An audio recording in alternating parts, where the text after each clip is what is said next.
अस्सलामुअलैकुम हजरात।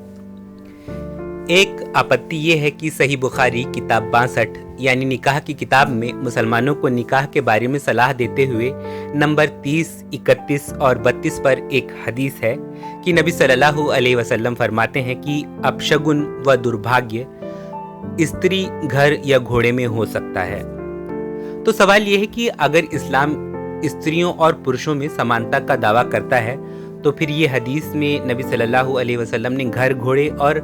औरत को अपशगुन का कारण क्यों कहा?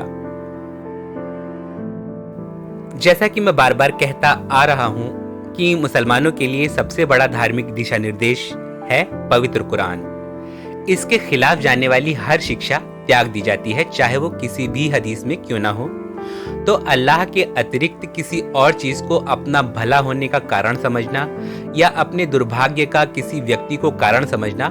पवित्र कुरान की इस शिक्षा का विरोध करना है कि किसी व्यक्ति के सौभाग्य या दुर्भाग्य पर केवल अल्लाह ही कादिर है, यानी अल्लाह ही का प्रभुत्व है। सूरा अनआम की आयत 17 में ये बात लिखी हुई है।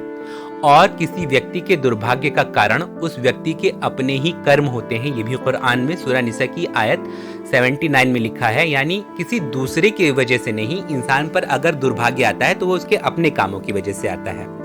दूसरी बात ये कि किसी हदीस पर, विशेषकर संक्षेप में बयान की गई हदीस पर विश्वास बनाने से पहले उस विषय की कई हदीसों का अध्ययन किया जाना आवश्यक होता है, ताकि हदीस का विस्तार और उसकी सही शिक्षा पता चल सके। लिहाजा इस हदीस से संबंधित अन्य हदीस का अध्ययन करने पर जो पता चलता है उनमें से एक तथ्य तो ये है कि इस्लाम में अपशगुन जैसे अंधविश्वास की, यानी किसी चीज या किसी व्यक्ति के कारण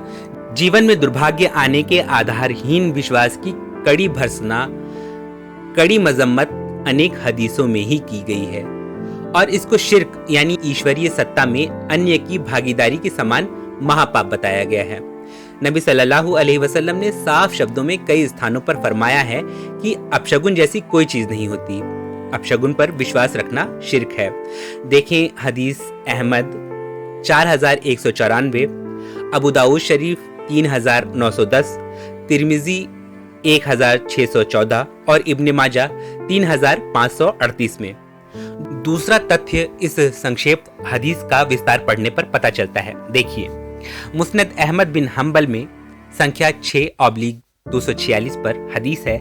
कि अबू हसन ने बताया कि दो आदमी मां आयशा रजी अल्लाह अन्हा के पास गए और पूछा कि अबू हुरैरा रजी अल्लाह अन्हु रिवायत करते हैं कि अपशगुन व दुर्भाग्य स्त्री, घर या घोड़े में हो सकता है। इस पर मां आयशा ने जवाब दिया कि उस रब की कसम जिसने नबी सल्लल्लाहु अलैहि वसल्लम पर कुरान नाजिल किया, अल्लाह के रसूल सल्लल्लाहु अलैहि वसल्लम ने ये कभी नहीं फरमाया था, बल्कि आप सल्लल्लाहु अलैहि वसल्लम ने ये फरमाया था कि जाहिल लोगों ने इस किस्म का अंधविश्वास पाल रखा था कि अपशगुन फला फला चीजों में होता है। इस हदीस को अल हाकिम ने सही कहा है और दूसरे विद्वानों ने भी इस हदीस को सही घोषित किया है। अल तैलिसी की मुस्नद में 1/215 पर हदीस है कि मोहम्मद बिन राशिद रिवायत करते हैं कि मां आयशा रजी अल्लाह अन्हा से पूछा गया कि अबू हुरैरा रजी अल्लाह अन्हु रिवायत करते हैं कि अपशगुन व दुर्भाग्य स्त्री, घर या घोड़े में हो सकता है। इस पर मां आयशा ने जवाब दिया कि अबू हुरैरा रजी अल्लाह अन्हु इस हदीस को ठीक प्रकार से याद नहीं रख पाए, क्योंकि जब वो घर में दाखिल हुए उस वक्त नबी सल्लल्लाहु अलैहि वसल्लम ये फरमा रहे थे कि उन यहूदियों पर अल्लाह की लानत हो जो ये कहते हैं कि अपशगुन व दुर्भाग्य घर या घोड़े या स्त्री में हो सकता है। मां आयशा बताती हैं कि अबू हुरैरा रजी अल्लाह अन्हु बाद में आने की वजह से हदीस का सिर्फ आखिरी भाग सुन सके। इस हदीस को भी सही हदीस और कुरान की शिक्षा के अनुकूल होने के कारण विद्वानों ने प्रमाणिक माना है कि आप सल्लल्लाहु अलैहि वसल्लम घर, घोड़े या औरत में अपशगुन का वास नहीं कह सकते। हाँ, उन्होंने किसी की गलत अकीदों का खंडन करते हुए ये बात फरमाई हो और उसमें से अबू हुरैरा रजी अल्लाह अन्हु आधी बात सुन सके हो, ये बिल्कुल सही हो सकता है, बिल्कुल ऐसे ही हो सकता है। तो ये रही उस हदीस को लेकर पैदा की गई गलतफहमी का समाधान कि किसी स्त्री को अपशगुनी और मनहूस मानना एक ऐसा विश्वास है जिस विश्वास को रखने वाले पर नबी सल्लल्लाहु अलैहि वसल्लम ने लानत भेजी है। वास्तव में शगुन अपशगुन में अंधविश्वास की वजह से ही हमारे देश में कई स्त्रियों और बच्चियों का जीना मुहाल कर दिया गया, ये कह कहकर कि फलानी पैदा होते ही अपने माँ या बाप को खा गई या शादी होते ही पति को खा गई। अल्लाह का शुक्र है कि इस्लाम में ऐसी कोई दुष्ट अमानवीय रीति नहीं है,